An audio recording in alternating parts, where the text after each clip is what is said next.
I love everything about cars.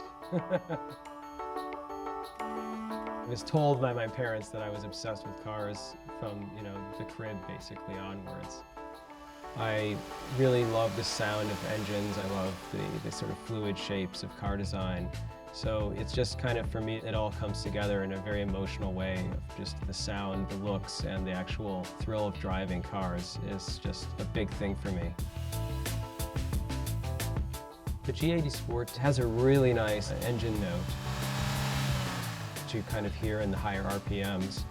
And I really enjoy kind of listening to the engine as you're winding it out and the turbos are spooling up, and it really comes alive.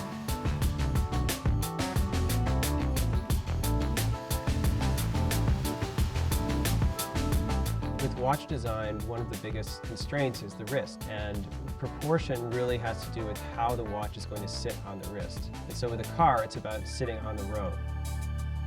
For many years, I worked in an agency environment, and so there were a lot of stakeholders and clients. And so when I went off on my own, it was really satisfying to be able to design something exactly the way that I thought it should be and own it. When you're designing a product, there's a desire to be original and a desire to call attention to the product, and you have to have a certain amount of restraint.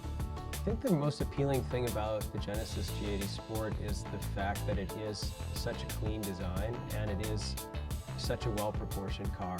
It just has a good stance. When you look at it up close, you really see how understated the car is. The headlight cluster shows a lot of careful thought and a lot of detail around how it's executed.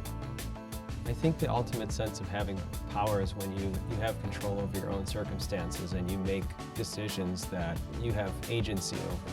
And so when you're in the position to decide, okay, I'm going to do this, and then there's nothing standing in your way, that's a really wonderful feeling.